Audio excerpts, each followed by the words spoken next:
ਸਤਿ ਸ਼੍ਰੀ ਅਕਾਲ, ਸਵਾਗਤ ਹੈ ਸਾਰੇ ਹੀ ਦਰਸ਼ਕਾਂ ਦਾ ਲਾਈਵ ਕੱਪੜ ਛਾਣ ਦਾ ਇੱਕ ਖਾਸ ਪ੍ਰੋਗਰਾਮ ਲੈ ਕੇ ਹਾਜ਼ਰ ਹੋਏ ਹਾਂ। ਅੱਜ ਦਾ ਕੱਪੜ ਛਾਣ ਖਾਸ ਤੌਰ ਦੇ ਉੱਤੇ ਵੱਡੇ ਮਸਲਿਆਂ ਦੇ ਉੱਤੇ ਕਰਾਂਗੇ। ਬੀਤੇ ਦਿਨਾਂ ਤੋਂ ਵੱਡੇ ਸਵਾਲ ਖੜੇ ਹੁੰਦੇ ਜਾ ਰਹੇ ਨੇ। ਬੇਅਦਬੀ ਮਾਮਲਿਆਂ ਦੇ ਵਿੱਚ ਨਵਜੋਤ ਸਿੰਘ ਸਿੱਧੂ ਦੀ ਐਂਟਰੀ ਕੁਝ ਇਸ ਕਦਰ ਹੋ ਰਹੀ ਹੈ ਕਿ ਨਵਜੋਤ ਸਿੰਘ ਸਿੱਧੂ ਹੁਣ ਖੁੱਲ੍ਹ ਕੇ ਹੀ ਸਾਹਮਣੇ ਆਉਣੇ ਸ਼ੁਰੂ ਹੋ ਚੁੱਕੇ ਨੇ। ਉਸ ਤੇ ਗੱਲਬਾਤ ਰਹੇਗੀ ਅੱਜ ਦੇ ਪ੍ਰੋਗਰਾਮ ਦੇ ਵਿੱਚ। ਆਈਜੀ ਕੁੰਵਰ ਵਿਜੇ ਪ੍ਰਤਾਪ ਦੇ ਅਸਤੀਫੇ ਤੋਂ ਬਾਅਦ ਸਿਆਸਤ ਹਿੱਲੀ ਹੋਈ ਆ। ਪੰਜਾਬ ਦੀ ਸਿਆਸੀ ਜ਼ਮੀਨ ਆਪਣੇ ਆਪ ਦੇ ਵਿੱਚ ਇੱਕ ਭੁਚਾਲ ਦਾ ਸਾਹਮਣਾ ਕਰ ਰਹੀ ਹੈ। ਉਸ ਦੇ ਉੱਤੇ ਵੀ ਗੱਲਬਾਤ ਕਰਾਂਗੇ ਤੇ ਨਾਲ ਹੀ ਬਾਕੀ ਮਸਲਿਆਂ ਦੀ ਵੀ ਗੱਲਬਾਤ ਕਰਾਂਗੇ। ਦਿੱਲੀ ਕਮੇਟੀ ਦੀਆਂ ਚੋਣਾਂ ਨੂੰ ਲੈ ਕੇ ਵੀ ਸਸਪੈਂਸ ਬਰਕਰਾਰ ਹੈ, ਉਸ ਦੇ ਉੱਤੇ ਗੱਲਬਾਤ ਰਹੇਗੀ। ਸਭ ਤੋਂ ਪਹਿਲਾਂ ਡੱਲਾ ਸਾਹਿਬ ਦਾ ਸਵਾਗਤ, ਫਿਰ ਇੱਕ ਇੱਕ ਕਰਕੇ ਸਵਾਲਾਂ ਦੇ ਵੱਲ ਵਧਦੇ ਹਾਂ। ਬਹੁਤ ਬਹੁਤ ਧੰਨਵਾਦ ਜੀ ਗਗਨ ਜੀ, ਤੁਹਾਡਾ ਵੀ ਔਰ ਦੁਨੀਆ ਭਰ ਦੇ ਪੰਜਾਬੀਆਂ ਦਾ। ਡੱਲਾ ਜੀ, ਸਭ ਤੋਂ ਪਹਿਲਾਂ ਤਾਂ ਜੋ ਨਵਜੋਤ ਸਿੰਘ ਸਿੱਧੂ ਨੇ ਇੱਕ ਪੋਸਟ ਪਾਈ ਹੈ ਇੱਕ ਵੀਡੀਓ ਦੇ ਨਾਲ, ਜਿਸ ਦੇ ਵਿੱਚ ਘਿਓ ਖਿਚੜੀ ਵਾਲੀ ਗੱਲ ਦੁਹਰਾ ਕੇ 75-25 ਵਾਲਾ ਬਿਆਨ ਫਿਰ ਤੋਂ ਚਰਚਾਵਾਂ ਦੇ ਵਿੱਚ ਆ। ਕਿੱਦਾਂ ਵੇਖ ਰਹੇ, ਕਿਉਂਕਿ ਇਹ ਬਿਆਨ ਪਹਿਲਾਂ ਬੜੀ ਸਿਆਸਤ ਬਿਲਕੁਲ ਸਿੱਧੂ ਅੱਗੇ ਵੀ 75-25 ਦਾ ਬਿਆਨ ਜ਼ਿਕਰ ਕਰਦੇ ਰਹੇ। ਦੇਖੋ, ਸਿੱਧੂ ਦੀ ਇੱਕ ਖਾਸੀਅਤ ਹੈ, ਉਹ ਕਦੀ ਵੀ ਆਪਣੇ ਬਿਆਨ ਤੋਂ ਮੁੱਕਰਦੇ ਨਹੀਂ। ਔਰ ਹੁਣ ਜਿਹੜੀ ਸਿੱਧੂ ਨੇ ਗੱਲ ਕੀਤੀ ਹੈ, ਕੱਲ ਟਵੀਟ ਕੀਤਾ ਹੈ, ਪੁਰਾਣੇ ਵੀਡੀਓ ਪਾਏ ਨੇ, ਇਹਦਾ ਮਤਲਬ ਹੈ ਕਿ ਇੱਕ ਤਰੀਕੇ ਨਾਲ ਨਵਜੋਤ ਸਿੰਘ ਸਿੱਧੂ ਉਹਨਾਂ ਬਿਆਨਾਂ ਤੇ ਕਾਇਮ ਨੇ। ਔਰ ਨਵਜੋਤ ਸਿੰਘ ਸਿੱਧੂ ਨੇ ਸਪਸ਼ਟ ਕਹਿਤਾ, ਕਹਿੰਦੇ ਇਹ ਕਿਸੇ ਸਰਕਾਰ ਦੀ ਜਾਂ ਕਿਸੇ ਪਾਰਟੀ ਦੀ ਗਲਤੀ ਨਹੀਂ ਹੈ ਜੇ ਇਨਸਾਫ ਨਹੀਂ ਹੋ ਰਿਹਾ। ਕਹਿੰਦੇ ਇਹ ਉਸ ਵਿਅਕਤੀ ਵਿਸ਼ੇਸ਼ ਦੀ ਅਸਫਲਤਾ ਹੈ ਜਿਹੜਾ ਮੁਲਜ਼ਮਾਂ ਦੇ ਨਾਲ ਘਿਓ ਖਿਚੜੀ ਹੈ। ਬਹੁਤ ਵੱਡੀ ਗੱਲ ਨਵਜੋਤ ਸਿੰਘ ਸਿੱਧੂ ਨੇ ਗੱਲਾਂ ਹੀ ਗੱਲਾਂ 'ਚ ਕਰਤੀ। ਆ ਜਿਹੜਾ ਟਵੀਟ ਕੀਤਾ ਇਹਦੀ ਕਾਪੀ ਮੇਰੇ ਕੋਲੇ ਆ, ਪ੍ਰਿੰਟ ਆ, ਦੇਖੋ। ਬਹੁਤ ਵੱਡੀ ਗੱਲ ਨਵਜੋਤ ਸਿੰਘ ਸਿੱਧੂ ਨੇ ਲਿਖੀ ਹੈ, ਕਹਿੰਦੇ ਸੋਚੀ ਸਮਝੀ ਮਿਲੀ ਜੁਲੀ ਯੋਜਨਾ ਹੈ ਜਿਸ ਦਾ ਮਕਸਦ ਆਪ ਤਾਂ ਡੁੱਬਾਂਗੇ, ਸਭ ਨੂੰ ਨਾਲ ਲੈ ਕੇ ਡੁੱਬਾਂਗੇ। ਇਹ ਕਿਸੇ ਸਰਕਾਰ ਜਾਂ ਪਾਰਟੀ ਦੀ ਗਲਤੀ ਨਹੀਂ। ਇੱਕ ਤਰੀਕੇ ਨਾਲ ਨਵਜੋਤ ਸਿੰਘ ਸਿੱਧੂ ਕਾਂਗਰਸ ਵੱਲ ਇਸ਼ਾਰਾ ਕਰ ਰਹੇ ਨੇ ਵੀ ਇਹ ਕਿਸੇ, ਕਿਉਂਕਿ ਜ਼ਿੰਮੇਵਾਰੀ ਤਾਂ ਇਨਸਾਫ ਦਿਵਾਉਣ ਦੀ ਕਾਂਗਰਸ ਦੀ ਸੀ ਨਾ। ਇਹ ਕਹਿੰਦੇ ਕਿਸੇ ਸਰਕਾਰ ਜਾਂ ਪਾਰਟੀ ਦੀ ਗਲਤੀ ਨਹੀਂ, ਮਤਲਬ ਕਾਂਗਰਸ ਦੀ ਸਰਕਾਰ ਦਾ ਵੀ ਸਿੱਧੂ ਬਚਾਅ ਕਰ ਰਹੇ ਨੇ ਤੇ ਕਾਂਗਰਸ ਪਾਰਟੀ ਦਾ ਵੀ ਬਚਾਅ ਕਰ ਰਹੇ ਨੇ। ਕਹਿੰਦੇ ਸਰਕਾਰ ਜਾਂ ਪਾਰਟੀ ਦੀ ਗਲਤੀ ਨਹੀਂ, ਸਗੋਂ ਉਸ ਵਿਅਕਤੀ ਦੀ ਅਸਫਲਤਾ ਹੈ ਜੋ ਮੁਲਜ਼ਮਾਂ ਦੇ ਨਾਲ ਘਿਓ ਖਿਚੜੀ ਹੈ। ਉਹ ਵਿਅਕਤੀ ਕੌਣ ਹੋ ਸਕਦਾ ਹੈ ਜਿਹੜਾ ਮੁਲਜ਼ਮਾਂ ਦੇ ਨਾਲ ਘਿਓ ਖਿਚੜੀ ਹੈ? ਇਹ ਮੈਨੂੰ ਲੱਗਦਾ ਆਉਂਦੇ ਦਿਨਾਂ ਦੇ ਵਿੱਚ ਨਵਜੋਤ ਸਿੰਘ ਸਿੱਧੂ ਇਹ ਨਾਮ ਵੀ ਸਿੱਧਾ ਹੀ ਬਾਹਰ ਕੱਢ ਕੇ ਲਿਆਉਣਗੇ। ਹਜੇ ਤਾਂ ਉਹ ਇਸ਼ਾਰਿਆਂ 'ਚ ਨਾਮ ਦੇ ਰਹੇ ਆ ਨਾ, ਤੇ ਉਹ ਨਾਮ ਵੀ ਸਿੱਧਾ ਕੱਢ ਕੇ ਲਿਆਉਣਗੇ। ਪਰ ਸਮਝਣ ਵਾਲੇ ਕਹਿੰਦੇ, ਸਿਆਣਿਆਂ ਨੂੰ ਕਹਿੰਦੇ ਇਸ਼ਾਰਾ ਹੀ ਬਹੁਤ ਹੁੰਦਾ। ਇਹ ਵੀ ਕਹਾਵਤ ਹੈ ਨਾ, ਸਮਝਦਾਰ ਕੋਈ ਇਸ਼ਾਰਾ ਕਾਫੀ, ਹਿੰਦੀ 'ਚ ਕਹਿੰਦੇ ਆ। ਸੋ ਇਸ ਕਰਕੇ ਨਵਜੋਤ ਸਿੰਘ ਸਿੱਧੂ ਨੇ ਇਸ਼ਾਰਾ ਕਰਤਾ। ਸੋ ਸਾਰੇ ਲੋਕ ਆਪਣੇ ਆਪਣੇ ਹਿਸਾਬ ਨਾਲ ਸਮਝ ਸਕਦੇ ਨੇ ਕਿ ਨਵਜੋਤ ਸਿੰਘ ਸਿੱਧੂ ਦਾ ਇਸ਼ਾਰਾ ਕਿਸ ਪਾਸੇ ਹੈ। ਪਰ ਇੱਕ ਗੱਲ ਸਪਸ਼ਟ ਹੈ ਕਿ ਨਵਜੋਤ ਸਿੰਘ ਸਿੱਧੂ ਖੁੱਲ੍ਹ ਕੇ ਮੈਦਾਨ ਦੇ ਵਿੱਚ ਆ ਗਏ ਨੇ। ਔਰ ਮੈਨੂੰ ਇਹ ਲੱਗਦਾ ਹੈ ਗਗਨ, ਜਿਸ ਤਰੀਕੇ ਨਾਲ ਆਪਣੀ ਸਰਕਾਰ, ਖੈਰ ਸਿੱਧੂ ਤਾਂ ਕਹਿੰਦਾ ਮੈਂ ਸਰਕਾਰ ਦੀ ਗਲਤੀ ਹੋਈ ਨਹੀਂ, ਜਿਵੇਂ ਇੱਕ ਵਿਅਕਤੀ ਵਿਸ਼ੇਸ਼ ਦੇ ਖਿਲਾਫ ਨਵਜੋਤ ਸਿੰਘ ਸਿੱਧੂ ਖੁੱਲ੍ਹ ਕੇ ਆ ਗਏ ਨੇ, ਇੱਕ ਗੱਲ ਸਾਫ਼ ਹੈ ਕਿ ਨਵਜੋਤ ਸਿੰਘ ਸਿੱਧੂ ਹੁਣ ਆਪਣੇ ਆਪ ਨੂੰ ਪਿੱਛੇ ਨਹੀਂ ਮੋੜਨਗੇ ਤੇ ਪੰਜਾਬ ਦੀ ਸਿਆਸਤ 'ਚ ਆਉਂਦੇ ਦਿਨਾਂ 'ਚ ਹੋਰ ਸਿਆਸੀ ਭੁਚਾਲ ਆਉਣਗੇ। ਇਹਦਾ ਮਤਲਬ ਇਹ ਵੀ ਹੋ ਸਕਦਾ ਹੈ ਕਿ ਨਵਜੋਤ ਸਿੰਘ ਸਿੱਧੂ ਨੂੰ ਕਾਂਗਰਸ ਦੀ ਹਾਈ ਕਮਾਂਡ ਦੇ ਇੱਕ ਵੱਡੇ ਹਿੱਸੇ ਦਾ ਆਸ਼ੀਰਵਾਦ ਹੈ। ਬਿਲਕੁਲ, ਅਗਰ ਕੈਪਟਨ ਅਮਰਿੰਦਰ ਸਿੰਘ ਨੂੰ ਵੀ ਇੱਕ ਵੱਡੇ ਹਿੱਸੇ ਦਾ ਆਸ਼ੀਰਵਾਦ ਹੈ, ਜਿਹੜੇ ਮੁੱਖ ਮੰਤਰੀ ਆ ਮੌਜੂਦਾ ਸਮੇਂ 'ਚ, ਤੇ ਨਵਜੋਤ ਸਿੰਘ ਸਿੱਧੂ ਨੂੰ ਵੀ ਇੱਕ ਵੱਡੇ ਹਿੱਸੇ ਦਾ ਆਸ਼ੀਰਵਾਦ ਹੈ। ਦੂਸਰੀ ਗੱਲ, ਕੈਪਟਨ ਅਮਰਿੰਦਰ ਸਿੰਘ ਨੂੰ ਹਜੇ ਅਗਲੀ ਵਾਰੀ ਮੁੱਖ ਮੰਤਰੀ ਦਾ ਚਿਹਰਾ ਕਾਂਗਰਸ ਦੀ ਹਾਈ ਕਮਾਂਡ ਨੇ ਤਾਂ ਨਹੀਂ ਐਲਾਨ ਕੀਤਾ। ਇਸ ਕਰਕੇ ਕਾਂਗਰਸ ਦੇ ਵਿੱਚ ਜਿੱਥੇ ਸਾਰੇ ਲੋਕ ਆਪਣੇ ਆਪਣੇ ਹਿਸਾਬ ਨਾਲ ਅੱਗੇ ਵਧ ਰਹੇ ਨੇ, ਨਵਜੋਤ ਸਿੰਘ ਸਿੱਧੂ ਪੁਰਾਣੇ ਸਟੈਂਡ ਤੇ ਅੱਗੇ ਵਧ ਰਿਹਾ ਕਿ ਮੈਂ ਅੱਜ ਵੀ ਜਿਹੜਾ ਬੇਅਦਬੀ ਦਾ ਮਾਮਲਾ ਹੈ ਉਹਦੇ ਹੱਕ ਦੀ ਗੱਲ ਕਰ ਰਿਹਾ, ਇਨਸਾਫ ਦੀ ਗੱਲ ਕਰ ਰਿਹਾ, ਬੇਅਦਬੀ ਦੇ ਇਨਸਾਫ ਦੇ ਹੱਕ ਦੀ ਗੱਲ ਕਰ ਰਿਹਾ। ਸੋ ਜਿਹੜਾ ਨਵਜੋਤ ਸਿੰਘ ਸਿੱਧੂ ਦਾ ਸਟੈਂਡ ਹੈ ਉਹ ਤਾਂ ਸਪਸ਼ਟ ਹੋ ਗਿਆ। ਇਸੇ ਤਰ੍ਹਾਂ ਹੀ ਮੈਂ ਕੁੰਵਰ ਵਿਜੇ ਪ੍ਰਤਾਪ ਸਿੰਘ ਉਹਨਾਂ ਦਾ ਰੁਖ ਦੇਖ ਰਿਹਾ। ਦੇਖੋ ਗਗਨ, ਜਿਹੜੇ ਵਿਅਕਤੀ ਸਾਫ਼ ਹੁੰਦੇ ਨੇ, ਜਿਨ੍ਹਾਂ ਦਾ ਮੰਜਾ ਹੇਠੋਂ ਸਾਫ਼ ਹੁੰਦਾ, ਜਿਨ੍ਹਾਂ ਦੇ ਕੱਪੜੇ ਸਾਫ਼ ਹੁੰਦੇ ਆ, ਜਿਹੜੇ ਕਰਪਟ ਨਹੀਂ ਹੁੰਦੇ, ਜਿਹੜੇ ਸਿਰਫ ਇਮਾਨਦਾਰੀ ਦੇ ਰੋਜ਼ੀ ਰੋਟੀ ਚਲਾ ਰਹੇ ਨੇ, ਉਹੀ ਐਡੇ ਸੱਚ ਤੇ ਪਹਿਰਾ ਦੇ ਸਕਦੇ ਨੇ। ਬੜੇ ਲੱਖਾਂ ਲੋਕ ਨੇ ਪੰਜਾਬ 'ਚ, ਲੱਖਾਂ ਕਰੋੜਾਂ ਲੋਕ ਨੇ ਪੰਜਾਬ 'ਚ ਜਿਹੜੇ ਇਮਾਨਦਾਰ ਨੇ, ਜਿਹੜੇ ਮਿਹਨਤ ਦੀ ਰੋਜ਼ੀ ਰੋਟੀ ਖਾਂਦੇ ਨੇ। ਹੁਣ ਇਹ ਦੋਵੇਂ ਵੀ ਉਸੇ ਤਰ੍ਹਾਂ ਦੇ ਨੇ, ਨਵਜੋਤ ਸਿੰਘ ਸਿੱਧੂ ਵੀ ਔਰ ਕੁੰਵਰ ਵਿਜੇ ਪ੍ਰਤਾਪ ਵੀ। ਦੇਖੋ, ਕੁੰਵਰ ਵਿਜੇ ਪ੍ਰਤਾਪ IPS ਦਾ ਅਹੁਦਾ ਛੱਡਤਾ ਕਿਉਂਕਿ ਉਹ ਆਪਣੀ ਇੱਜ਼ਤ ਦਾ ਸਵਾਲ ਬਣਾ ਗਏ, ਕਿਉਂਕਿ ਉਹ ਇਮਾਨਦਾਰੀ ਨਾਲ ਕੰਮ ਕਰ ਰਹੇ ਸੀ। ਉਹ ਕਹਿੰਦੇ ਐਡਵੋਕੇਟ ਜਨਰਲ ਦੇ ਦਫ਼ਤਰ ਦੀ ਗਲਤੀ ਹੈ, ਸਾਡੇ ਵਕੀਲਾਂ ਨੇ, ਪੰਜਾਬ ਸਰਕਾਰ ਦਿਆਂ ਨੇ ਮਿਹਨਤ ਨਹੀਂ ਕੀਤੀ। ਐਡਵੋਕੇਟ ਜਨਰਲ ਨੂੰ ਤਾਂ ਸਾਫ਼ ਹੀ ਕਹਿਤਾ ਕੁੰਵਰ ਵਿਜੇ ਪ੍ਰਤਾਪ ਨੇ, ਕਹਿੰਦੇ ਉਹ ਛੁੱਟੀ ਤੇ ਚਲੇ ਗਏ, ਪੇਸ਼ ਨਹੀਂ ਹੋਏ, ਜਦਕਿ ਪੰਜਾਬ ਸਰਕਾਰ ਨੇ ਕਿਹਾ ਸੀ ਕਿ ਐਡਵੋਕੇਟ ਜਨਰਲ ਪੇਸ਼ ਹੋਣਗੇ। ਹੁਣ ਜੇ ਐਡਵੋਕੇਟ ਜਨਰਲ ਹੀ ਪੇਸ਼ ਹੋਏ, ਚਲੋ ਉਹਨਾਂ ਦੇ ਦਫ਼ਤਰ 'ਚ ਹੋਰ ਵਕੀਲਾਂ ਦਾ ਅਮਲਾ ਹੈ, ਉਹਨਾਂ 'ਚੋਂ ਕੋਈ ਪੇਸ਼ ਹੋ ਸਕਦਾ ਸੀ, ਹੋ ਸਕਦਾ ਹੋਏ ਵੀ ਹੋਣ, ਪਰ ਇਹ ਤਾਂ ਹੁਣ ਦੱਸਣਾ ਪਊਗਾ ਨਾ ਐਡਵੋਕੇਟ ਜਨਰਲ ਦੇ ਦਫ਼ਤਰ ਨੂੰ। ਅਖਬਾਰ 'ਚ ਇਸ਼ਤਿਹਾਰ ਛਾਪ ਸਕਦੇ ਨੇ ਜਾਂ ਪ੍ਰੈਸ ਨੋਟ ਜਾਰੀ ਕਰ ਸਕਦੇ ਨੇ ਕੋਈ, ਜਾਂ ਪ੍ਰੈਸ ਕਾਨਫਰੰਸ ਕਰ ਸਕਦੇ ਨੇ ਐਡਵੋਕੇਟ ਜਨਰਲ, ਕਿਉਂਕਿ ਜਿਹੜੀ ਪੰਜਾਬ ਸਰਕਾਰ ਨੇ ਸਿੱਟ ਬਣਾਈ ਸੀ ਉਹਦੇ ਮੈਂਬਰ ਨੇ ਕੁੰਵਰ ਵਿਜੇ ਪ੍ਰਤਾਪ। ਕੁੰਵਰ ਵਿਜੇ ਪ੍ਰਤਾਪ ਨੇ ਤਾਂ ਹੋਰ ਕਈ ਵੱਡੀਆਂ ਗੱਲਾਂ ਕਰਤੀਆਂ। ਵੈਸੇ ਮੈਂ ਵੀ ਬੜਾ ਹੈਰਾਨ ਹਾਂ ਕਿ ਪੰਜਾਬ ਸਰਕਾਰ ਨੂੰ ਬਾਹਰੋਂ ਐਡੀ ਵੱਡੀ ਫੀਸ ਵਾਲੇ ਵਕੀਲ ਕਰਨ ਦੀ ਲੋੜ ਕੀ ਪੈ ਗਈ। ਬਿਲਕੁਲ ਮਾਮਲਾ ਗੁਰੂ ਸਾਹਿਬ ਦੀ ਬੇਅਦਬੀ ਨਾਲ ਜੁੜਿਆ ਹੈ, ਗੁਰੂ ਸਾਹਿਬ ਦੇ ਇਨਸਾਫ ਦੀ ਗੱਲ ਹੈ। ਕਿਹੜਾ ਵਕੀਲ ਹੈ ਜਿਹੜਾ ਬਿਨਾਂ ਫੀਸ ਤੋਂ ਇਹ ਕੇਸ ਨਹੀਂ ਲੜਨਾ ਚਾਹੂਗਾ ਗਗਨ? ਵੱਡਾ ਵਕੀਲ ਕੋਈ? ਅਗਰ ਫਿਰ ਵੀ ਕਿਸੇ ਵੱਡੇ ਵਕੀਲਾਂ ਨੇ ਫੀਸ ਲੈ ਲਈ, ਚਲੋ ਉਹਨਾਂ ਦਾ ਆਪਣਾ ਕਾਨੂੰਨੀ ਹੱਕ ਹੈ ਫੀਸ ਲੈਣ ਦਾ, ਪਰ ਬੜੀ ਹੈਰਾਨੀ ਵਾਲੀ ਗੱਲ ਹੈ ਤੇ ਪੰਜਾਬ ਸਰਕਾਰ ਨੇ ਕਹਿੰਦੇ ਐਡੀ ਮੋਟੀ ਫੀਸ ਦੇ ਕਿਉਂ ਦਿੱਤੀ? ਇਹ ਪੰਜਾਬ ਸਰਕਾਰ ਤੇ ਵੀ ਸਵਾਲ ਖੜੇ ਹੁੰਦੇ ਆ। ਦੇਖੋ, ਫੀਸ ਤਾਂ ਕਾਨੂੰਨੀ ਹੱਕ ਹੈ, ਕਿਉਂਕਿ ਜਿਹੜੇ ਵੀ ਵਕੀਲ ਫੀਸ ਲੈਂਦੇ ਨੇ ਉਹ ਫਿਰ ਇਨਕਮ ਟੈਕਸ ਰਿਟਰਨ ਭਰਦੇ ਨੇ, ਉਹ ਫੀਸ ਪੂਰੀ ਦੱਸਦੇ ਨੇ ਉਹਦੇ ਵਿੱਚ, ਉਹ ਤਾਂ ਉਹਨਾਂ ਦਾ ਕਾਨੂੰਨੀ ਹੱਕ ਹੈ। ਪਰ ਇਹ ਮਾਮਲਾ ਇਹੋ ਜਿਹਾ ਸੀ ਜਿਹਦੇ 'ਚ ਮੈਨੂੰ ਬੜੀ ਹੈਰਾਨੀ ਹੁੰਦੀ ਕਿ ਕਿਸੇ ਨੇ ਕੋਈ ਮੋਟੀ ਫੀਸ ਲੈ ਲਈ ਹੋਣੀ ਹੈ। ਇਸ ਕਰਕੇ ਕੁੰਵਰ ਵਿਜੇ ਪ੍ਰਤਾਪ ਦੇ ਜਿਹੜੇ ਬਿਆਨ ਹੈ ਇਹਨਾਂ ਦੀ ਵੀ ਜਾਂਚ ਹੋ ਜਾਣੀ ਚਾਹੀਦੀ ਹੈ। ਅਗਰ ਕੁੰਵਰ ਵਿਜੇ ਪ੍ਰਤਾਪ ਇਮਾਨਦਾਰ ਨੇ, ਉਹ ਇੱਕ ਪੱਖ ਹੈ, ਜਿਵੇਂ ਨਵਜੋਤ ਸਿੰਘ ਸਿੱਧੂ ਇਮਾਨਦਾਰ ਹੈ, ਉਹ ਇੱਕ ਪੱਖ ਹੈ, ਪਰ ਇਹਨਾਂ ਦੀ ਕਹੀ ਗੱਲ ਦੀ ਜਾਂਚ ਤਾਂ ਹੋ ਜਾਣੀ ਚਾਹੀਦੀ ਹੈ ਨਾ। ਅਗਰ ਕੁੰਵਰ ਵਿਜੇ ਪ੍ਰਤਾਪ ਕਹਿ ਰਹੇ ਨੇ ਕਿ ਐਡੀਆਂ ਮੋਟੀਆਂ ਫੀਸਾਂ ਜਾਂਦੀਆਂ ਸੀ ਤੇ ਪੰਜਾਬ ਸਰਕਾਰ ਨੂੰ ਜਾਂਚ ਕਰ ਲੈਣੀ ਚਾਹੀਦੀ ਹੈ। ਆਰਟੀਆਈ ਰਾਹੀਂ ਪਤਾ ਲੱਗ ਜਾਂਦਾ ਅੱਜ ਕੱਲ੍ਹ ਤਾਂ ਕਿੰਨੀ ਫੀਸ ਖਰਚੀ ਗਈ, ਜਾਂ ਪੰਜਾਬ ਸਰਕਾਰ ਹੀ ਦੱਸ ਦੇ। ਹੁਣ ਤਾਂ ਇਸ਼ਤਿਹਾਰਾਂ ਦਾ ਤਾਂ ਥਾਂ ਬੋਕੀ ਹੈ ਸਰਕਾਰ ਦੀ, ਇੱਕ ਇਸ਼ਤਿਹਾਰ ਹੀ ਦੇਣਾ ਵੀ ਅਸੀਂ ਤਾਂ ਅੱਜ ਤੱਕ ਵਕੀਲਾਂ ਨੂੰ ਫੀਸ ਦੇ ਰੂਪ 'ਚ ਇੰਨੇ ਪੈਸੇ ਦਿੱਤੇ ਆ। ਬਿਲਕੁਲ ਹੋ ਸਕਦਾ ਕਿ ਕੁੰਵਰ ਵਿਜੇ ਪ੍ਰਤਾਪ ਨੂੰ ਨਾ ਹੀ ਪਤਾ ਹੋਵੇ, ਹੋ ਸਕਦਾ ਮੁਫਤ 'ਚ ਹੀ ਜਿਹੜੇ ਸੀਨੀਅਰ ਵਕੀਲ ਨੇ ਉਹ ਲੜ ਰਹੇ ਹੋਣ। ਬਿਲਕੁਲ। ਪਰ ਕੁੰਵਰ ਵਿਜੇ ਪ੍ਰਤਾਪ ਕਹਿੰਦੇ ਉਹ ਵੱਡੇ ਵੱਡੇ ਹੋਟਲਾਂ 'ਚ ਠਹਿਰਦੇ ਸੀ ਚੰਡੀਗੜ੍ਹ ਵਾਲੇ, ਜਿਹੇ ਜਿਹੇ ਹੋਟਲਾਂ ਦੇ ਕੁੰਵਰ ਵਿਜੇ ਪ੍ਰਤਾਪ ਨਾਂ ਲੈਂਦੇ ਆ ਨਾ, ਹੋਟਲ ਤਾਂ ਮਹਿੰਗੇ ਹੁੰਦੇ ਉਹ ਗਗਨ, ਬਿਲਕੁਲ ਹੋਟਲ ਉਹ ਮਹਿੰਗੇ ਹੁੰਦੇ ਆ। ਤੇ ਪਰ ਸਰਕਾਰੀ ਗੈਸਟ ਹਾਊਸ ਆਪਣੇ ਕਿੰਨੇ ਵਧੀਆ ਪੰਜਾਬ ਸਰਕਾਰ ਦੇ, ਪੰਜਾਬ ਭਵਨ ਹੈ, ਕਿੰਨੇ ਸਰਕਾਰੀ ਗੈਸਟ ਹਾਊਸ ਹੈ, ਵਿਧਾਨ ਸਭਾ ਨਾਲ ਜੁੜੇ ਕਿੰਨੇ ਗੈਸਟ ਹਾਊਸ ਹੈ, ਉੱਥੇ ਵੀ ਠਹਿਰਾ ਜਾ ਸਕਦਾ ਸੀ ਸਾਰਿਆਂ ਨੂੰ। ਬਿਲਕੁਲ ਹੈ ਜੀ। ਸੋ ਇਹ ਪਰ ਦੇਖੋ, ਜਿਹੜੀਆਂ ਗੱਲਾਂ ਕੁੰਵਰ ਵਿਜੇ ਪ੍ਰਤਾਪ ਨੇ ਕੀਤੀਆਂ ਨੇ ਉਹ ਗੱਲਾਂ ਬਹੁਤ ਵੱਡੀਆਂ ਨੇ, ਉਹ ਗੱਲਾਂ ਬਹੁਤ ਵੱਡੀਆਂ ਨੇ। ਵਕੀਲਾਂ ਦਾ ਅਸੀਂ ਸਾਰੇ ਬੜਾ ਸਤਿਕਾਰ ਕਰਦੇ ਹਾਂ, ਪਰ ਕੁੰਵਰ ਵਿਜੇ ਪ੍ਰਤਾਪ ਅਗਰ ਗਲਤ ਨੇ ਤਾਂ ਕੁੰਵਰ ਵਿਜੇ ਪ੍ਰਤਾਪ ਦੀ ਗਲਤੀ ਵੀ ਬਾਹਰ ਹੋਣੀ ਚਾਹੀਦੀ ਹੈ। ਫਿਰ ਇਹ ਦੱਸਣਾ ਚਾਹੀਦਾ ਸਰਕਾਰ ਨੂੰ ਵੀ ਸੱਚ ਕੁੰਵਰ ਵਿਜੇ ਪ੍ਰਤਾਪ ਬੋਲ ਰਹੇ ਨੇ ਜਾਂ ਸੱਚ ਕੋਈ ਹੋਰ ਹੈ, ਸੱਚ ਕੁਝ ਹੋਰ ਹੈ। ਇਹੀ ਚੀਜ਼ ਹੈ ਨਾ ਡੈਮੋਕ੍ਰੇਸੀ ਦੇ ਵਿੱਚ। ਪਰ ਕੁੰਵਰ ਵਿਜੇ ਪ੍ਰਤਾਪ ਦੇ ਹੌਸਲੇ ਦਾ, ਮੈਂ ਉਹਨਾਂ ਦੇ ਹੌਸਲੇ ਦੀ ਮੈਂ ਤਾਰੀਫ ਕਰਦਾ। ਕੁੰਵਰ ਵਿਜੇ ਪ੍ਰਤਾਪ ਨੇ ਵਕਾਲਤ ਵੀ ਕੀਤੀ ਹੋਈ ਹੈ। ਉਹ ਕਹਿੰਦੇ ਹੁਣ ਮੈਂ ਵਕੀਲ ਬਣ ਕੇ ਲੜਾਈ ਲੜੂੰਗਾ। ਹਾਲਾਂਕਿ ਆ ਐਲੀਗੇਸ਼ਨ ਲਾਈ ਜਾਂਦੇ ਸੀ ਕਈ ਅਕਾਲੀ ਲੀਡਰ, ਮੈਂ ਇੱਕ ਅਕਾਲੀ ਲੀਡਰ ਦੇਖਦਾ ਸੀ, ਉਹ ਬੜਾ ਤਿੱਖਾ ਅਕਾਲੀ ਲੀਡਰ ਹੈ, ਉਹ ਕਹਿੰਦਾ ਕੁੰਵਰ ਵਿਜੇ ਪ੍ਰਤਾਪ ਨੇ ਆਮ ਆਦਮੀ ਪਾਰਟੀ 'ਚ ਜਾਣਾ ਜੀ। ਤੇ ਹੁਣ ਉਹ ਕੁੰਵਰ ਵਿਜੇ ਪ੍ਰਤਾਪ ਕਹਿੰਦੇ ਮੈਂ ਸਿਆਸਤ ਨਹੀਂ ਕਰਨੀ, ਮੈਂ ਤਾਂ ਵਕੀਲ ਬਣਨਾ। ਤੇ ਦੇਖੋ ਐਚ.ਐਸ. ਫੁਲਕਾ ਉਹਨਾਂ ਬਾਰੇ ਵੀ ਕਿੱਡੀ ਵੱਡੀ ਗੱਲ ਕੁੰਵਰ ਵਿਜੇ ਪ੍ਰਤਾਪ ਉਹਨਾਂ ਨੇ ਕਹਿਤੀ।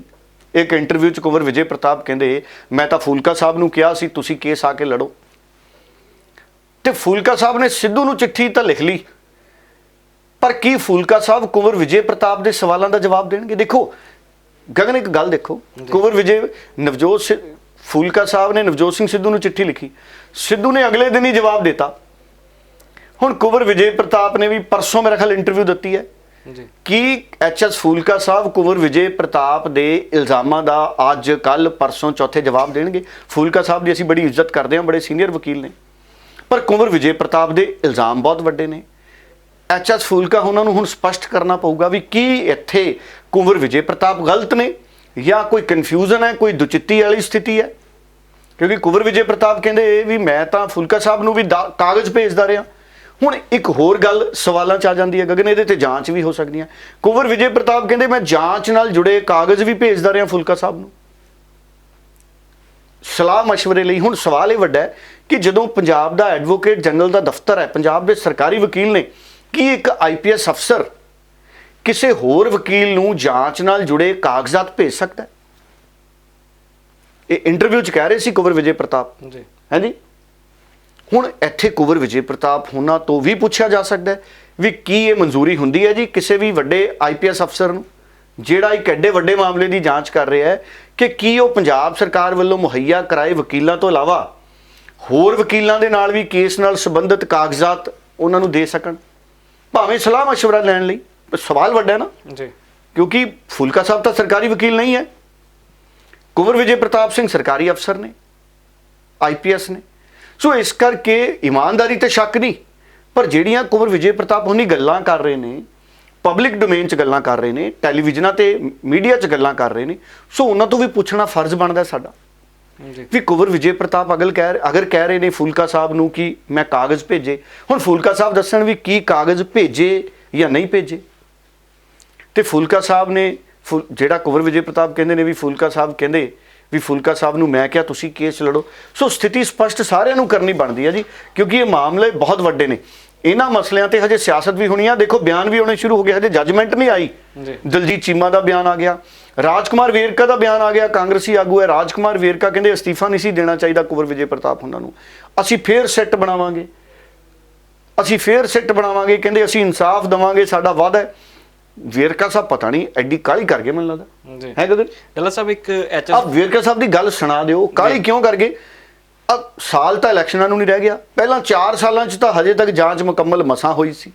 ਹੁਣ ਕਦੋਂ ਤੁਸੀਂ ਸਿੱਟ ਬਣਾਓਗੇ, ਕਦੋਂ ਸਿੱਟ ਜਾਂਚ ਕਰੂਗੀ, ਫਿਰ ਉਹਦਾ ਪਤਾ ਨਹੀਂ ਕੀ ਸਿੱਟਾ ਨਿਕਲੂਗਾ। ਸੋ ਵੇਰਕਾ ਸਾਹਿਬ ਥੋੜੇ ਕਾਹਲੇ ਪੈ ਗਏ। ਬਸ ਬਿਆਨ ਸੁਣਾ ਦਿਓ, ਵੇਰਕਾ ਸਾਹਿਬ ਦਾ ਵੀ ਸੁਣਾ ਦਿਓ, ਦਲਜੀਤ ਚੀਮਾ ਦਾ ਵੀ ਸੁਣਾ ਦਿਓ। ਬੜੇ ਅਹਿਮ ਪੱਖ ਨੇ ਇਸ ਖਬਰ ਪੜਤਾਲ 'ਚ, ਉਹ ਸਾਰੇ ਗਗਨ ਆਪਾਂ ਜਾਰੀ ਰੱਖਦੇ ਹਾਂ। ਭਾਈ ਅਸੀਂ ਚਾਹੁੰਦੇ ਸਾਂ ਕਿ ਕੁੰਵਰ ਵਿਜੇ ਪ੍ਰਤਾਪ SIT ਦਾ ਵੀ ਹਿੱਸਾ ਰਹੇ, ਪੰਜਾਬ ਪੁਲਿਸ ਦਾ ਵੀ ਹਿੱਸਾ ਰਹੇ ਔਰ ਸਰਕਾਰ ਨੂੰ ਸਹੀ ਕੰਮ ਕਰਕੇ ਦਿਖਾਏ।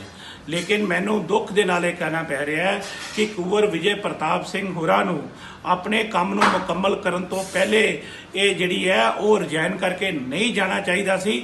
ਔਰ ਹੁਣ ਨਵੀਂ ਸਿੱਟ ਜਿਹੜੀ ਹੈ ਉਹ ਬੜੀ ਜਲਦੀ ਬਣੇਗੀ ਔਰ ਅਸੀਂ ਇਹ ਜਿਹੜੀ ਜਾਂਚ ਹੈ ਇਹਨੂੰ ਬੜੀ ਜਲਦੀ ਮੁਕੰਮਲ ਵੀ ਕਰਾਂਗੇ। ਸਾਡੀ ਸਰਕਾਰ ਦੀ ਕਮਿਟਮੈਂਟ ਹੈ, ਮੁੱਖ ਮੰਤਰੀ ਕੈਪਟਨ ਅਮਰਿੰਦਰ ਸਿੰਘ ਦੀ ਕਮਿਟਮੈਂਟ ਹੈ, ਅਸੀਂ ਆਪਣੀ ਕਮਿਟਮੈਂਟ ਨੂੰ ਪੂਰਾ ਜ਼ਰੂਰ ਕਰਾਂਗੇ। ਕਿ ਜੱਜਮੈਂਟ ਦੀ ਡਿਟੇਲ ਆ ਜਾਵੇ, ਉਸ ਤੋਂ ਬਾਅਦ ਅਸੀਂ ਆਪਣਾ ਪੂਰਾ ਪੱਖ ਰੱਖਾਂਗੇ।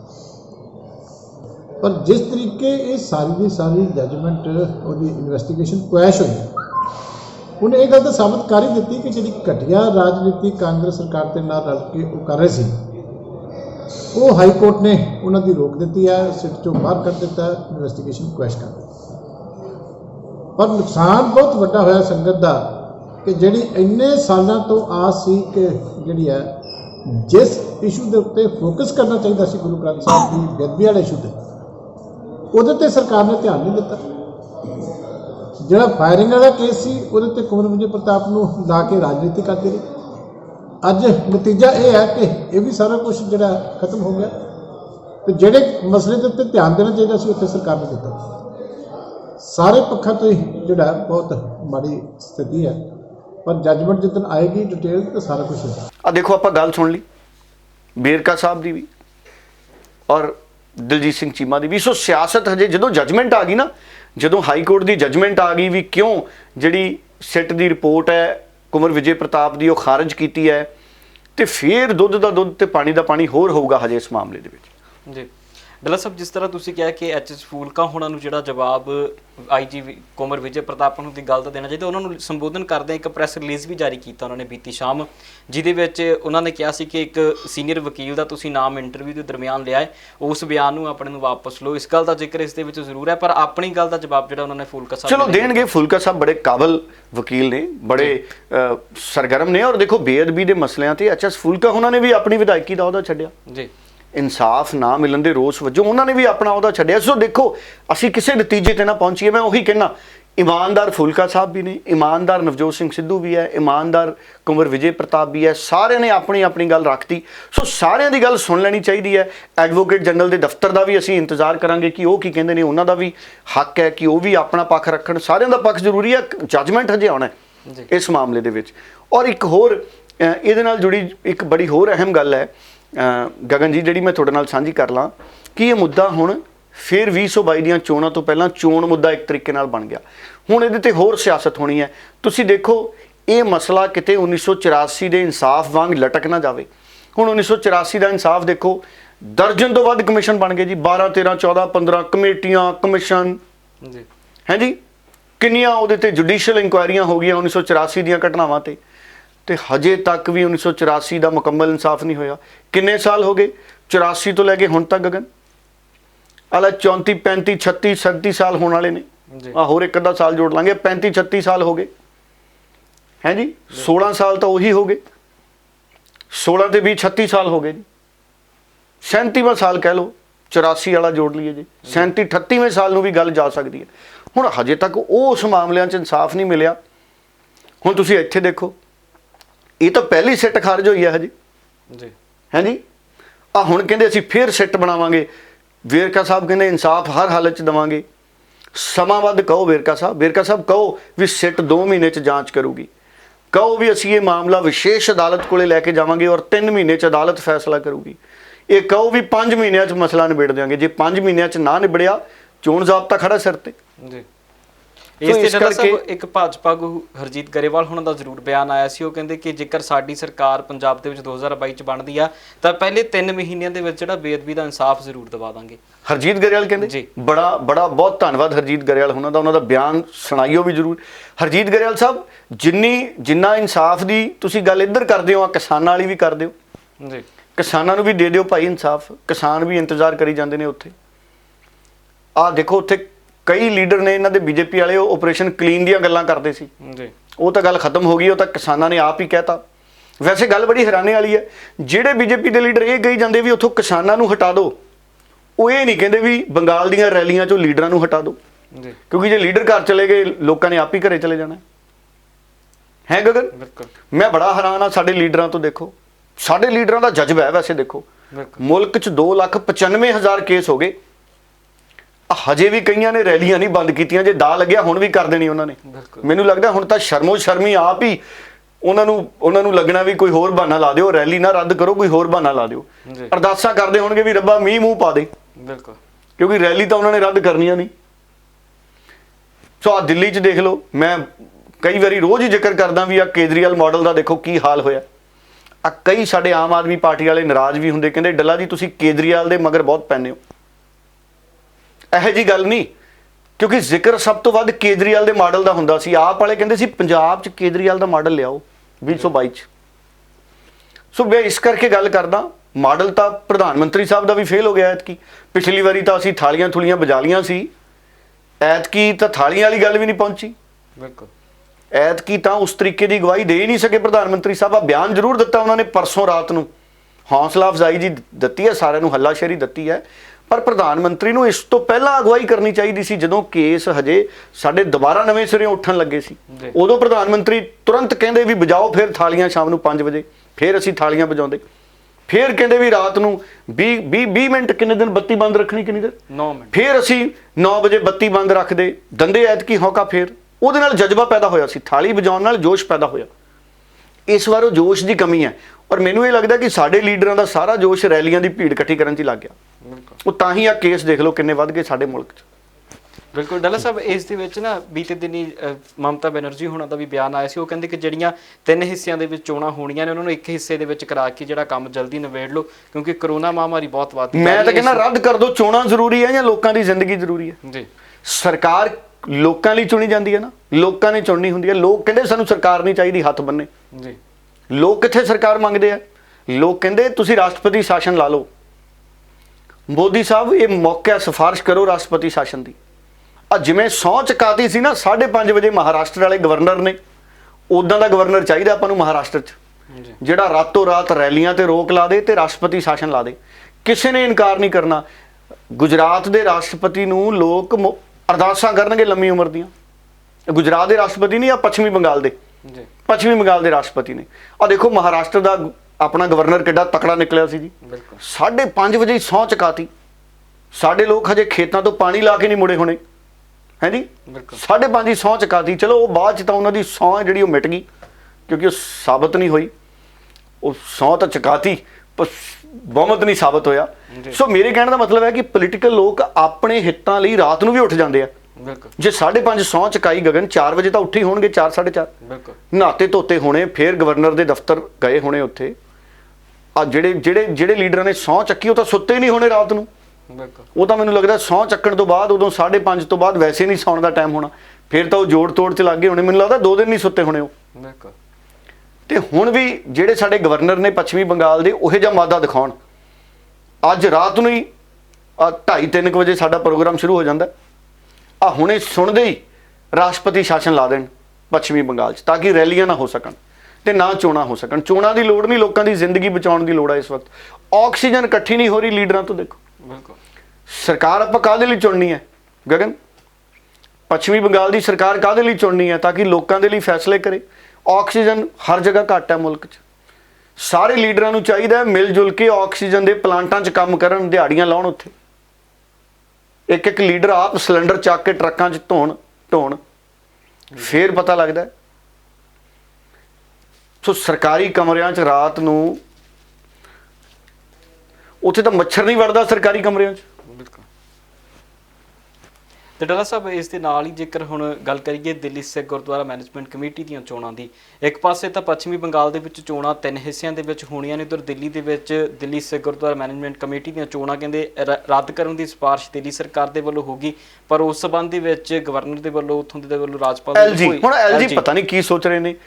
ਜਦੋਂ ਦਿੱਲੀ ਦੀ ਸਰਕਾਰ ਨੇ ਕਹਿਤਾ ਵੀ ਅਸੀਂ ਰੱਦ ਕਰਨਾ ਚਾਹੁੰਦੇ ਹਾਂ, ਗਵਰਨਰ ਲੈਫਟੀਨੈਂਟ ਗਵਰਨਰ ਸਾਹਿਬ ਕਰ ਦਿਓ ਰੱਦ। ਲੋਕ ਨਹੀਂ ਚਾਹੁੰਦੇ ਚੋਣਾਂ, ਲੋਕ ਚਾਹੁੰਦੇ ਨੇ ਕਿ ਪਹਿਲਾਂ ਅਸੀਂ ਮਾੜੀਆਂ ਸਥਿਤੀਆਂ ਚੋਂ ਬਾਹਰ ਨਿਕਲੀਏ ਜਿਹੜੀਆਂ ਦਿੱਲੀ 'ਚ ਕੋਵਿਡ ਦੀਆਂ ਨੇ।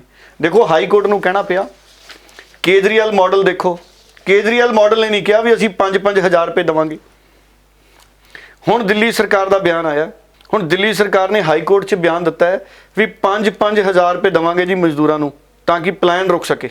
ਦੇਖੋ ਹਾਈ ਕੋਰਟ ਨੇ ਰਿਪੋਰਟ ਮੰਗੀ ਸੀ ਦਿੱਲੀ ਸਰਕਾਰ ਤੋਂ ਵੀ ਤੁਸੀਂ ਲਾਕਡਾਊਨ ਦੇ ਸਮੇਂ ਮਜ਼ਦੂਰਾਂ ਜਿਹੜੇ ਸਾਡੇ ਦੂਸਰੇ ਸੂਬਿਆਂ 'ਚੋਂ ਆਏ ਮਜ਼ਦੂਰ ਨੇ ਜਾਂ ਉਸਾਰੀ ਕਾਰਜ 'ਚ ਜੁੜੇ ਮਜ਼ਦੂਰ ਨੇ, ਉਹਨਾਂ ਦੇ ਲਈ ਕੀ ਕਦਮ ਚੱਕ ਰਹੇ ਹੋ। ਫਿਰ ਦਿੱਲੀ ਦੀ ਸਰਕਾਰ ਨੇ ਕਿਹਾ ਅਸੀਂ 5-5 ਹਜ਼ਾਰ ਰੁਪਏ ਦੇਵਾਂਗੇ ਤਾਂ ਕਿ ਇਹ ਪਲਾਨ ਨਾ ਕਰਨ। ਮੈਨੂੰ ਲੱਗਦਾ ਜਦੋਂ ਹਾਈ ਕੋਰਟ ਨੇ ਪੁੱਛਿਆ ਉਸ ਤੋਂ ਬਾਅਦ ਹੀ ਇਹ ਫੈਸਲਾ ਹੋਇਆ ਹੋਣਾ, ਮੈਨੂੰ ਲੱਗਦਾ ਜੀ। ਜਿਸ ਦਿਨ ਕੇਜਰੀਵਾਲ ਨੇ ਕਿਹਾ ਲਾਕਡਾਊਨ ਲੱਗੂਗਾ, ਉਸ ਦਿਨ ਕੇਜਰੀਵਾਲ ਨੇ ਕਿਹਾ ਕਿ ਮਜ਼ਦੂਰਾਂ ਨੂੰ 5-5 ਹਜ਼ਾਰ ਰੁਪਏ ਦੇਵਾਂਗੇ। ਗਗਨ ਕਿਹਾ ਬਿਲਕੁਲ ਉਸੇ ਦਿਨ ਕਹਿ ਦਿੰਦੇ ਕੇਜਰੀਵਾਲ ਸਾਹਿਬ ਕਿੰਨੇ ਮਜ਼ਦੂਰ ਨੇ, 1000 ਦੀ ਟਿਕਟ ਸੀ 5-5 ਹਜ਼ਾਰ ਦੇ ਕੇ ਘਰਾਂ ਨੂੰ ਚੱਲ ਗਏ, ਉੱਤਰ ਪ੍ਰਦੇਸ਼ ਚੱਲ ਗਿਆ, ਕੋਈ ਬਿਹਾਰ ਚੱਲ ਗਿਆ, ਕੋਈ ਪੰਜਾਬ ਮੁੜਿਆ ਹੋਣਾ ਹੋਣਾ, ਕੋਈ ਲੁਧਿਆਣੇ ਜਲੰਧਰ ਵੀ ਆ ਗਏ ਹੋਣੇ। ਕੇਜਰੀਵਾਲ ਸਾਹਿਬ ਜਦੋਂ ਹਾਈ ਕੋਰਟ ਪੁੱਛਦੀ ਆ ਫੇਰ ਤੁਸੀਂ ਕਹਿ ਰਹੇ ਹੋ ਹੁਣ ਵੀ 5-5 ਹਜ਼ਾਰ ਰੁਪਏ ਦੇਵਾਂਗੇ, ਪਹਿਲਾਂ ਹੀ ਕਹਿ ਦਿੰਦੇ। ਘੱਟੋ ਘੱਟ ਲੋਕਾਂ ਨੂੰ ਇਹ ਤਾਂ ਹੁੰਦਾ ਵੀ ਚਲੋ ਜੇ 7-8 ਦਿਨ ਦਾ ਲਾਕਡਾਊਨ ਹੈ 5-5 ਹਜ਼ਾਰ ਰੁਪਇਆ ਮਿਲ ਜਾਣਾ ਹੈ। ਇਹ ਵੀ ਦੱਸ ਦਿੰਦੇ ਵੀ ਖਾਤਿਆਂ 'ਚ ਕਿਵੇਂ ਪਾਓਗੇ, ਮਜ਼ਦੂਰਾਂ ਦੇ ਖਾਤੇ ਹੈਗੇ ਤੁਹਾਡੇ ਕੋਲੇ ਹੈ ਗਗਨ? ਬਿਲਕੁਲ। ਸੋ ਇਹ ਸਾਰੀਆਂ ਚੀਜ਼ਾਂ ਜਿਹੜੀਆਂ ਨੇ ਆਉਂਦੇ ਸਮੇਂ 'ਚ ਜ਼ਰੂਰ ਦੱਸਣਗੇ ਕੇਜਰੀਵਾਲ ਸਾਹਿਬ। ਦੇਖੋ ਕੁਝ ਮਾਮਲਿਆਂ 'ਚ ਤਾਂ ਕੇਜਰੀਵਾਲ ਨੇ ਚੰਗੇ ਕੰਮ ਕੀਤੇ ਆ ਦਿੱਲੀ 'ਚ, ਮੈਂ ਹਮੇਸ਼ਾ ਇਹ ਨਹੀਂ ਕਹਿੰਦਾ ਵੀ ਸਿਰਫ ਨਿੰਦਦੇ ਆ ਆਪਾਂ ਸਰਕਾਰ ਦੀ ਕਮਜ਼ੋਰੀ ਨੂੰ। ਕੁਝ ਮਾਮਲਿਆਂ 'ਚ ਚੰਗੇ ਕੰਮ ਕੀਤੇ ਆ, ਪਰ ਕੋਵਿਡ ਦੇ ਮਾਮਲੇ 'ਚ ਫੇਲ ਹੋ ਗਏ ਪੂਰੀ ਤਰ੍ਹਾਂ ਨਾਲ ਫੇਲ ਹੋ ਗਏ। ਤੇ ਡਾਲਾ ਸਾਹਿਬ, ਉਹ ਤੇ ਦੂਜੇ ਪਾਸੇ ਇਹ ਵੀ ਚਰਚਾਵਾਂ ਸੀ ਕਿ ਕੇਂਦਰ ਸਰਕਾਰ ਵਾਲੇ ਪੱਖ ਤੋਂ ਕਿਹਾ ਜਾ ਰਿਹਾ ਸੀ ਕਿ ਪੰਜਾਬ ਦੇ ਵਿੱਚ ਜਿਹੜੀ ਕਰੋਨਾ ਵੈਕਸੀਨ ਆ ਉਹਦੀ ਜਿਹੜੀ ਬਰਬਾਦੀ ਇੱਕ ਤਰੀਕੇ ਨਾਲ ਕਹਿੰਦੀ ਕਿ ਉਹ ਹੋਈ ਹੈ, ਉਸ ਨੂੰ ਲੈ ਕੇ ਪੰਜਾਬ ਦੇ ਜਿਹੜੀ ਰਿਵਿਊ ਕਮੇਟੀ ਦੀ ਚੇਅਰਪਰਸਨ ਨੇ ਕੇ ਤਲਵਾਰ, ਉਹਨਾਂ ਦੇ ਵੱਲੋਂ ਜਵਾਬ ਦਿੱਤਾ ਗਿਆ। ਉਹ ਕਹਿੰਦੇ ਕਿ ਜੋ ਸਾਨੂੰ ਦਿੱਤੀ ਗਈ ਸੀ ਵੈਕਸੀਨ ਕੁਝ ਕੁ ਹੱਦ ਤੱਕ ਜਿਹੜੀ ਖਰਾਬ ਹੋ ਜਾਂਦੀ ਹੈ ਲਾਉਂਦੇ ਹੋਏ, ਪਰ ਉਹ ਵੈਸੇ ਕਿਸੇ ਤਰੀਕੇ ਨਾਲ ਜਿਹੜੀ ਬਰਬਾਦ ਨਹੀਂ ਹੋਈ। ਉਸ ਦੇ ਉੱਤੇ ਤੁਸੀਂ ਕੀ ਕਹੋਗੇ? ਨਹੀਂ ਦੇਖੋ ਉਹ ਤਾਂ ਟਿੱਪਣੀ ਹੁਣ ਵੱਡੇ ਅਫਸਰ ਨੇ ਉਹਨਾਂ ਨੇ ਕਹਿਤਾ। ਹੁਣ ਦੇਖੋ ਵੈਕਸੀਨ ਤਾਂ ਤਕਨੀਕੀ ਚੀਜ਼ ਹੈ, ਹੁਣ ਹੋ ਸਕਦਾ ਹੈ ਆਪਣੇ ਆਪ ਖਰਾਬ ਹੋ ਜਾਂਦੀ ਹੋਵੇ, ਹੋ ਸਕਦਾ ਹੈ ਨਾ ਸੰਭਾਲੀ ਗਈ ਹੋਵੇ ਮੁਕੰਮਲ ਤੌਰ ਤੇ, ਇਹ ਤਾਂ ਜਾਂਚ ਦਾ ਵਿਸ਼ਾ ਹੈ। ਪਰ ਸਵਾਲ ਵੱਡਾ ਇਹ ਹੈ ਕਿ ਜੇ ਵੈਕਸੀਨ ਖਰਾਬ ਵੀ ਹੁੰਦੀ ਹੈ ਇਹਦਾ ਮਤਲਬ ਇਹ ਤਾਂ ਨਹੀਂ ਨਾ ਵੀ ਵੈਕਸੀਨ ਪੰਜਾਬ 'ਚ ਉਪਲਬਧ ਨਹੀਂ ਹੋਣੀ ਚਾਹੀਦੀ।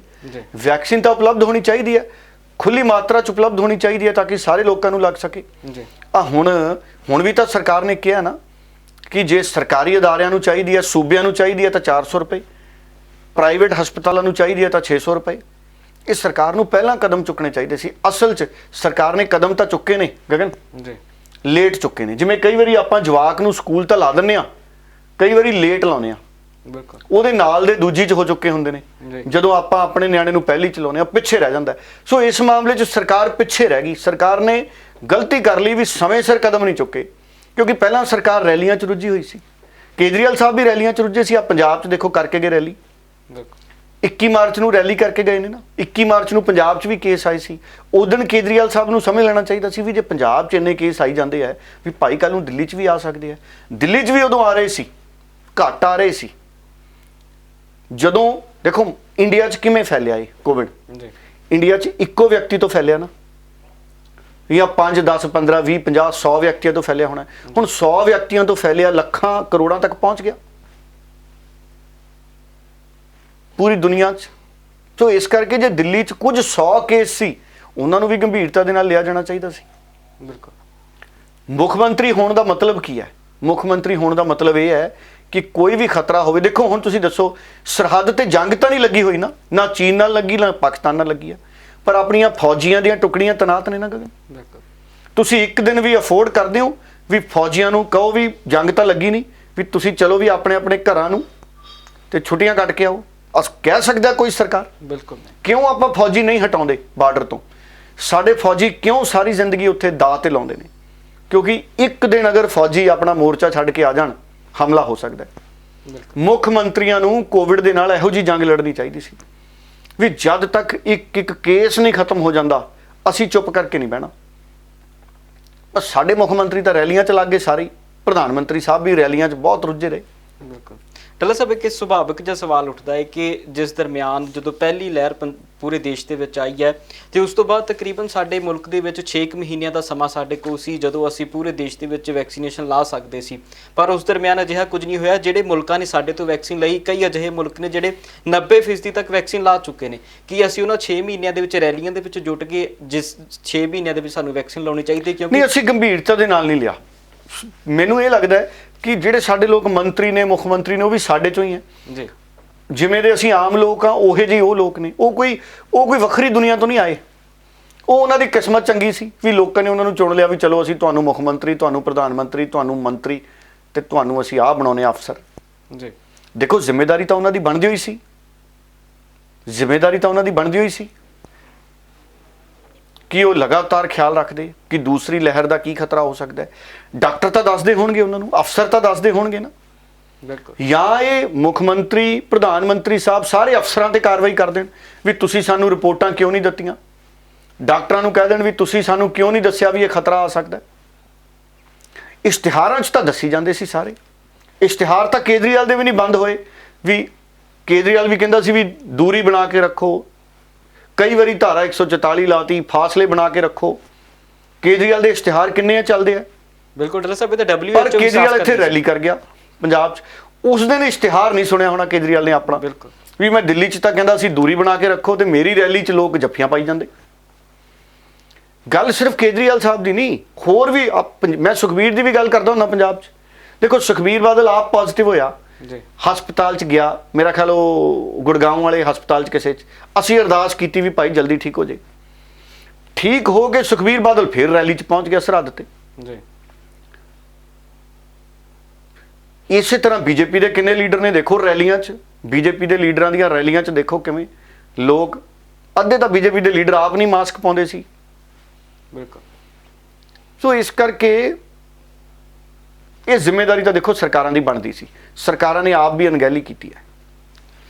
ਬਿਲਕੁਲ। ਸੋ ਹੁਣ ਉਮੀਦ ਕਰਾਂਗੇ ਕਿ ਸਰਕਾਰਾਂ ਜੋ ਕੁਝ ਹੋਇਆ ਉਸ ਤੋਂ ਕੁਝ ਸਿੱਖਣਗੀਆਂ ਜ਼ਰੂਰ, ਕਿਉਂਕਿ ਇਹ WHO ਵੀ ਇਸ ਗੱਲ ਨੂੰ ਸਾਫ਼ ਕਰ ਚੁੱਕਿਆ ਕਿ ਹੋ ਸਕਦਾ ਹੈ ਕਿ ਸਾਲ ਦਰ ਸਾਲ ਇਸ ਬਿਮਾਰੀ ਨੂੰ ਫਿਰ ਤੋਂ ਵੇਖਣਾ ਪਵੇ। ਇਸ ਕਰਕੇ ਜਿਹੜੀ ਵੈਕਸੀਨੇਸ਼ਨ ਆ ਜਲਦੀ ਤੋਂ ਜਲਦੀ ਹੋਣੀ ਚਾਹੀਦੀ ਆ। ਸੋ ਉਮੀਦ ਕਰਾਂਗੇ ਕਿ ਇਸ ਸਾਲ ਦੇ ਵਿੱਚ ਪੂਰਾ ਮੁਲਕ ਸਾਡਾ ਕਿਤੇ ਨਾ ਕਿਤੇ ਇਸ ਵੈਕਸੀਨੇਸ਼ਨ ਜਿਹੜੀ ਹੋ ਜਾਵੇ ਤਾਂ ਜੋ ਦੁਬਾਰਾ ਇਸ ਬਿਮਾਰੀ ਦੇ ਨਾਲ ਲੜਨ ਦੇ ਲਈ ਸਾਡਾ ਦੇਸ਼ ਫਿਰ ਤਿਆਰ ਰਹੇ। ਇੱਕ ਅੰਗਰੇਜ਼ੀ ਦਾ ਜਿਹੜਾ ਸ਼ਬਦ ਹੈ ਨਾ, ਇਮਿਊਨਿਟੀ, ਜੀ, ਸਰੀਰ 'ਚ ਬਿਮਾਰੀਆਂ ਨਾਲ ਲੜਨ ਦੀ ਤਾਕਤ ਪੰਜਾਬੀ 'ਚ ਇਹਨੂੰ ਕਹਿੰਦੇ ਆ। ਉਹ ਬਣਾ ਕੇ ਰੱਖੋ। ਚੰਗਾ ਖਾਓ, ਸਿਹਤਮੰਦ ਖਾਓ, ਨਸ਼ਿਆਂ ਤੋਂ ਦੂਰ ਰਹੋ, ਕਿਸੇ ਵੀ ਤਰ੍ਹਾਂ ਦੇ ਨਸ਼ੇ ਤੋਂ ਦੂਰ ਰਹੋ। ਆ ਬੋਤਲ ਵਾਲੇ ਨਸ਼ੇ ਤੋਂ ਵੀ ਦੂਰ ਰਹੋ, ਧੂਏ ਵਾਲੇ ਨਸ਼ੇ ਤੋਂ ਵੀ ਦੂਰ ਰਹੋ, ਕੈਮੀਕਲ ਵਾਲੇ ਨਸ਼ੇ ਤੋਂ ਵੀ ਦੂਰ ਰਹੋ। ਚੰਗੀਆਂ ਚੀਜ਼ਾਂ ਖਾਓ। ਹਾਂਜੀ, ਘਰ 'ਚ ਸਾਡੇ ਖਾਣਿਆਂ 'ਚ ਕਿੰਨਾ ਹਲਦੀ ਹੈ, ਸੌਂਫ ਹੈ, ਅਜਵਾਇਣ ਹੈ, ਅਦਰਕ ਹੈ, ਇਲਾਇਚੀਆਂ ਨੇ, ਛੋਟੀ ਇਲਾਇਚੀ, ਵੱਡੀ ਇਲਾਇਚੀ, ਹਰੜ, ਖਰੜ, ਕਿੰਨਾ ਕੁਛ ਹੈ ਜੀ, ਛੋਟੀ ਹਰੜ। ਸੋ ਤਾਕਤ ਵਾਲੀਆਂ ਚੀਜ਼ਾਂ ਖਾਓ। ਤੁਲਸੀ ਦੇ ਪੱਤੇ ਵੀ ਜਿਹੜੇ ਨੇ ਬੜੇ ਸਤਿਕਾਰ ਨਾਲ ਖਾਏ ਜਾ ਸਕਦੇ ਆ। ਮੈਡੀਸਨਲ ਪਲਾਂਟ ਨੇ। ਅਸੀਂ ਸਾਰੇ, ਬਹੁਤ ਸਾਰੇ ਲੋਕ ਨੇ ਜਿਹੜੇ ਅਸੀਂ ਬੜਾ ਸਤਿਕਾਰ ਕਰਦੇ ਹਾਂ ਤੁਲਸੀ ਦੇ ਬੂਟੇ ਦਾ, ਮੱਥਾ ਵੀ ਟੇਕਦੇ ਹਾਂ। ਕੁਦਰਤ ਹੈ, ਬਨਸਪਤੀ, ਕੁਦਰਤ, ਇਹੀ ਰੱਬ ਹੈ। ਹੋਰ ਰੱਬ ਕੀ ਹੈ? ਸੋ ਆ ਸਾਰੇ ਲੋਕ, ਆ ਗਲੋ ਹੈ, ਹਾਂਜੀ, ਇਹ ਵੀ ਰੱਬ ਹੀ ਹੈ, ਕੁਦਰਤ ਹੈ। ਬਿਲਕੁਲ। ਸੋ ਇਸ ਕਰਕੇ ਕੁਦਰਤੀ ਚੀਜ਼ਾਂ ਜਿਹੜੀਆਂ ਨੇ ਉਹਨਾਂ ਨੂੰ ਵਰਤਿਆ ਜਾਵੇ, ਇੱਜ਼ਤ ਨਾਲ ਵਰਤਿਆ ਜਾਵੇ, ਸਨਮਾਨ ਨਾਲ ਵਰਤਿਆ ਜਾਵੇ, ਖਾਣ ਪੀਣ ਤੇ ਧਿਆਨ ਰੱਖਿਆ ਜਾਵੇ। ਕਣਕ ਹੈ, ਜਵਾਰ, ਬਾਜਰਾ, ਇਹ ਸਾਰਿਆਂ ਦੀ ਰੋਟੀ ਖਾਧੀ ਜਾਵੇ। ਸਬਜ਼ੀਆਂ ਪੱਤੇਦਾਰ ਖਾਧੀਆਂ ਜਾਣ। ਇਮਿਊਨਿਟੀ ਤਕੜੀ ਹੋ ਜੂਗੀ, ਸਰੀਰ 'ਚ ਰੋਗਾਂ ਨਾਲ ਲੜਨ ਦੀ ਤਾਕਤ ਬਣ ਜੂਗੀ। ਫਿਰ ਕੋਵਿਡ ਖਤਮ ਹੋਣੇ ਕਿਤੇ ਜਾ ਕੇ। ਬਿਲਕੁਲ। ਵੈਕਸੀਨ ਆਪਣੀ ਥਾਂ ਤੇ ਹੈ। ਬਾਕੀ ਕਸਰਤ ਬਹੁਤ ਜ਼ਰੂਰੀ ਹੈ। ਕਸਰਤ, ਯੋਗਾ ਵੀ ਜ਼ਰੂਰੀ ਹੈ ਔਰ ਸਾਹ ਦੀਆਂ ਕਸਰਤਾਂ ਵੀ ਬਹੁਤ ਜ਼ਰੂਰੀ ਹੈ। ਸਾਡੇ ਨੌਜਵਾਨ ਮੈਂ ਦੇਖਿਆ ਡੌਲਿਆਂ ਤੇ ਜ਼ਿਆਦਾ ਜ਼ੋਰ ਲਾਉਂਦੇ ਗਗਨ। ਉਹ ਡੌਲੇ ਜ਼ਿਆਦਾ ਬਣਾਉਂਦੇ ਆ। ਡੌਲਿਆਂ ਦੇ ਨਾਲ ਨਾਲ ਫੇਫੜਿਆਂ ਦੀਆਂ, ਸਾਹ ਦੀਆਂ ਕਸਰਤਾਂ ਵੀ ਸਾਨੂੰ ਕਰਨੀਆਂ ਚਾਹੀਦੀਆਂ। ਬਿਲਕੁਲ। ਸੋ ਇਹ ਕੁਝ ਗੱਲਾਂ ਨਹੀਂ ਜਿਹੜੀਆਂ ਸਾਨੂੰ ਆਪਣੀ ਹੁਣ ਨਿੱਜੀ ਜ਼ਿੰਦਗੀ ਦੇ ਵਿੱਚ ਰੋਜ਼ਮਰਰਾ ਦੇ ਵਿੱਚ ਜ਼ਰੂਰ ਵਰਤਣੀਆਂ ਪੈਣਗੀਆਂ, ਤਾਂ ਹੀ ਅਸੀਂ ਇਸ ਮਹਾਮਾਰੀ ਦੇ ਨਾਲ ਜਿਹੜਾ ਲੜ ਸਕਾਂਗੇ। ਫਿਲਹਾਲ ਦੇ ਪ੍ਰੋਗਰਾਮ ਦੇ ਵਿੱਚ ਇਜਾਜ਼ਤ ਲਵਾਂਗੇ। ਜਾਂਦੇ ਜਾਂਦੇ ਕੁਝ ਸਿਆਸੀ ਅਤੇ ਪੋਲੀਟੀਕਲ ਬਿਆਨ ਨੇ ਉਹ ਜ਼ਰੂਰ ਤੁਹਾਨੂੰ ਸੁਣਾਵਾਂਗੇ ਤੇ ਫਿਰ ਇਜਾਜ਼ਤ ਲਵਾਂਗੇ। ਬਹੁਤ ਧੰਨਵਾਦ। ਬਹੁਤ ਬਹੁਤ ਧੰਨਵਾਦ। ਦੇਖੋ, ਜੇ ਤਾਂ ਸਰਕਾਰ ਜਿਹੜੀ ਹੈ ਭਾਰਤ ਦੀ, ਉਹ ਬੰਗਾਲ ਦੇ ਇਲੈਕਸ਼ਨ ਵੀ ਜਿਹੜੀ ਆ ਉਹ ਰੱਦ ਕਰਦੀ ਹੈ, ਕੈਂਸਲ ਕਰਦੀ ਹੈ, ਤਾਂ ਮੈਂ ਸਮਝਦਾ ਕਿ ਜੇ ਦਿੱਲੀ ਦੇ ਇਲੈਕਸ਼ਨ ਰੱਦ ਕਰਤੇ ਕੋਈ ਗੱਲ ਨਹੀਂ ਹੈ। ਪਰ ਜੇ ਬੰਗਾਲ ਦੇ ਵਿੱਚ ਇਲੈਕਸ਼ਨ ਹੋ ਰਹੇ ਆ ਔਰ ਹੋਣੇ ਆ ਤੇ ਸਾਡੀ ਸਿੱਖ ਸੰਸਥਾ ਦੇ ਇਲੈਕਸ਼ਨਾਂ ਦੇ ਉੱਤੇ ਰੋਕ ਲੱਗ ਗਈ ਹੈ, ਫਿਰ ਇਹ ਠੀਕ ਨਹੀਂ। ਜੇ ਇਲੈਕਸ਼ਨ ਰੋਕਣੇ ਆ ਤੇ ਪੂਰੇ ਹਿੰਦੁਸਤਾਨ ਦੇ ਹੀ ਇਲੈਕਸ਼ਨ ਰੋਕੇ ਜਾਣੇ ਚਾਹੀਦੇ। ਬਈ ਗੱਲ ਹੈ, ਕਰੋਨਾ ਜਿਹੜਾ ਹੈ ਚਰਮ ਸੀਮਾ ਤੇ ਹੈ ਔਰ ਕੇਂਦਰ ਸਰਕਾਰ ਦੀ ਬੇਸ਼ਰਮੀ ਜਿਹੜੀ ਉਹ ਵੀ ਚਰਮ ਸੀਮਾ ਤੇ ਹੈ। ਬਾਰ-ਬਾਰ ਅਸੀਂ ਕਹਿ ਰਹੇ ਹਾਂ ਕਿ ਬਈ ਇਹ ਮਹਾਮਾਰੀ ਫੈਲੀ ਹੋਈ ਹੈ, ਜ਼ਰੂਰਤ ਹੈ ਦੇਸ਼ ਨੂੰ ਸੰਭਾਲਣ ਦੀ, ਕਰੋਨਾ ਦੇ ਵਿੱਚ ਸਾਰੀਆਂ ਸਟੇਟਾਂ ਦਾ ਧਿਆਨ ਕਰਨ ਦੀ। ਅੱਜ ਮੈਨੂੰ ਹੈਰਾਨਗੀ ਇਸ ਗੱਲ ਦੀ ਹੈ ਕਿ ਪੂਰਾ ਦੇਸ਼ ਤਰਾਈ ਕਰ ਰਿਹਾ ਹੈ, ਪੂਰਾ ਦੇਸ਼ ਕੇਂਦਰ ਦੇ ਹੱਥੋਂ ਦੁਖੀ ਹੈ। ਔਰ ਪੰਜਾਬ ਨੇ, ਮੁੱਖ ਮੰਤਰੀ ਨੇ ਕਈ ਵਾਰੀ ਲੈਟਰਾਂ ਲਿਖੀਆਂ, ਕਈ ਵਾਰੀ ਰਿਕੁਐਸਟ ਕੀਤੀ ਹੈ ਔਰ ਸਾਡੇ ਹੈਲਥ ਮਿਨਿਸਟਰ ਨੇ ਵੀ ਕਿਹਾ ਕਿ ਸਾਡੇ ਕੋਲ ਵੈਕਸੀਨ ਖਤਮ ਹੁੰਦੀ ਜਾ ਰਹੀ ਹੈ ਔਰ ਕੇਂਦਰ ਸਰਕਾਰ ਜਿਹੜੀ ਹੈ ਉਹ ਧਿਆਨ ਨਹੀਂ ਦੇ ਰਹੀ। ਮੈਂ ਸਮਝਦਾ ਹੈ ਕਿ ਕੇਂਦਰ ਸਰਕਾਰ ਦੇ ਹੁੰਦਿਆਂ ਸਭ ਤੋਂ ਵੱਡਾ ਜੇ ਦੇਸ਼ ਦਾ ਬੇੜਾ ਗਰਕ ਹੋ ਰਿਹਾ ਉਹਦੀ ਜ਼ਿੰਮੇਵਾਰ ਕੇਂਦਰ सरकार है। गांव में भी रहेंगे, यहाँ से चले जाएंगे तो गांव में रहेंगे क्या? अगर आंदोलन खत्म हो जाए धरने तो देश से कोरोना खत्म हो जाएगा। ये तो गांव है हमारे, क्या एक गांव के खत्म होने से कोरोना खत्म हो जाएगा? तो हम कहीं नहीं जा रहे, हम अपने धरने पर रहेंगे, सोशल डिस्टेंस का पालन करेंगे, जो गाइडलाइंस होगी उसका पालन करेंगे। और मैक्स हॉस्पिटल है, कोई बीमार होगा तो सबसे नज़दीक अस्पताल ये है, इस अस्पताल में जाएंगे। 10% इसको कह दिया कि किसानों का कोटा रखना, हॉस्पिटल वाले को भी बता दिया।